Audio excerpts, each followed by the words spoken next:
എല്ലാവർക്കും തവക്കലിന്റെ informative podcast സീരീസിലേക്ക് സ്വാഗതം. ഇന്ന് നമ്മോടൊപ്പം ഉള്ളത് തവക്കലിന്റെ ട്രാഫിക് ഡിപ്പാർട്ട്മെന്റിന്റെ മാനേജർ മിസ്റ്റർ സക്കീർ ഹുസൈൻ ആണ്. വെൽക്കം.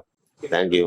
ഏതൊക്കെ സർവീസുകളാണ് തവക്കലിന്റെ ട്രാഫിക് ഡിപ്പാർട്ട്മെന്റ് പ്രധാനമായും ഫോക്കസ് ചെയ്യുന്നത്? വെഹിക്കിൾ രജിസ്ട്രേഷനും ഡ്രൈവിംഗ് ലൈസൻസ് ഫയൽ ഓപ്പണും തുടങ്ങിയ അബുദാബി പോലീസ് റിലേറ്റഡ് ആയിട്ടുള്ള സർവീസുകളും, അതുപോലെ തന്നെ ട്രാഫിക് പ്രോസിക്യൂഷൻ റിലേറ്റഡ് ആയിട്ടുള്ള traffic fine reduction, traffic case guidance തുടങ്ങിയ സർവീസുകളാണ് നമ്മൾ മെയിനായിട്ട് ചെയ്യുന്നത്.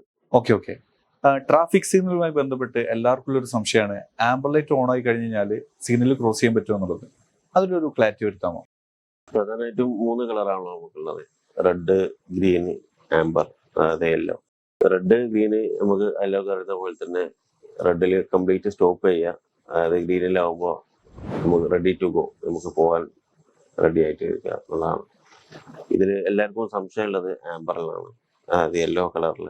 അത് നമ്മൾ സ്റ്റോപ്പ് ചെയ്യാൻ റെഡി ആയിക്കൊള്ളുക, അല്ലെങ്കിൽ സേഫ് ആയിട്ടുള്ളൊരു ഗ്യാപ്പ് നമ്മൾ റെഡി ആയിക്കൊണ്ട് സ്റ്റോപ്പ് ചെയ്യുക എന്നുള്ളതാണ് നമ്മൾ ഉദ്ദേശിക്കുന്നത്.